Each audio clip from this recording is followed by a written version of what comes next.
Hi, I'm Dan Wasson. I'm a producer for Star Wars: The Force Unleashed, and I'm here to show you a little bit about the PlayStation Portable version. We're going to be taking you to one of our early levels in the game, but before we get into it, I want to tell you a little bit more about what The Force Unleashed is about.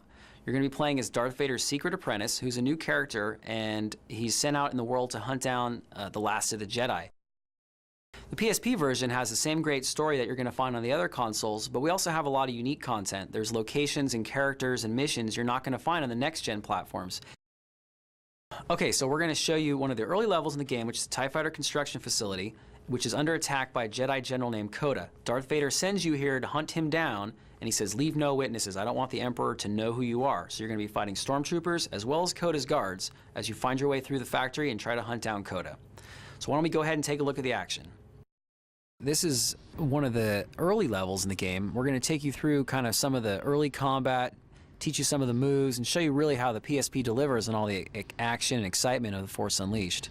You're really powerful right off the bat. You can grip things as big as these TIE Fighter wings, use them as weapons.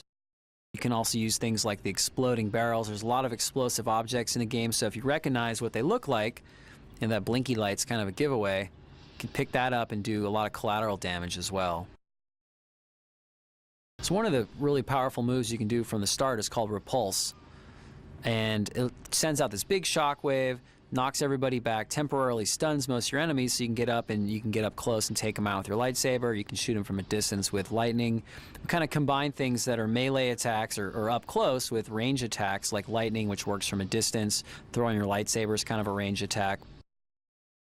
So the TIE Fighter mission is really about introducing you to how powerful you can be as the apprentice. Right away you've got lightning and push, and you can throw your lightsaber, and you even got some basic combos, so you're able to deal with your enemies real easily, fight your way through them, and have a lot of fun right off the bat.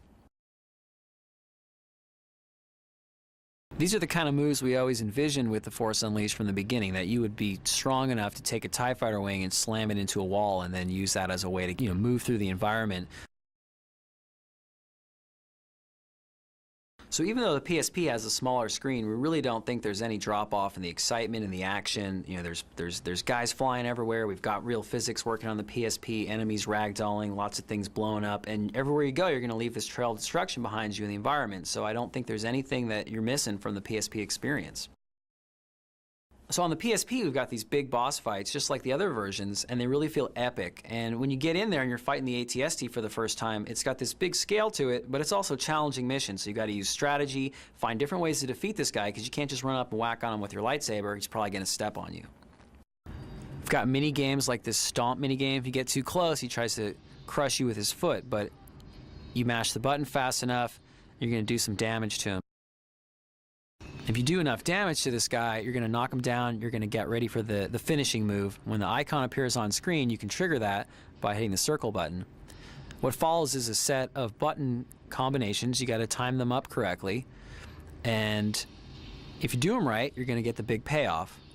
And these are also randomized, so if you fail, you get kicked out of the scene and you actually have to do it again, but the buttons won't be the same. So there's a little added challenge to the minigames. The PSP version has an exclusive mode called Historic Missions, which will let you go back into the movies and put you in the shoes of some of the characters you're familiar with from the films, but this time you're unleashed, so you can go into those same locations and kick butt with the Force. In this mission, you're actually playing as Darth Vader against Luke. Of course, you're going to be unleashed. You're going to be Darth Vader, but you're going to have all the amazing powers and combos that the apprentice ends up with in the single-player game. So this is really like nothing you've ever seen before. Right off the bat, you can see that Luke is also unleashed. Every Jedi in these games, everyone in all these missions, is also going to have the same kind of powers as you. So you really got to give it your all. It's going to be really tough to defeat him. You can see these moves are huge, they're really big, so we just thought it'd be a lot of fun, take you back to the movies, but give it a kind of a different twist on things. You can get in, enjoy the fun of the historic mission in probably about 10 to 15 minutes of gameplay. Alright, so that was a preview of the PSP version of the TIE Fighter Construction Factory. This is just kind of the beginning. There's so much more in store. The PSP has a ton of extra content. We've got historic missions. We've got a lot of unique modes like multiplayer you're not going to find on any other platform. And of course you get the same great story as Darth Vader's secret apprentice, and it's all wrapped up in being The Force Unleashed, so everything is huge, over the top, really powerful.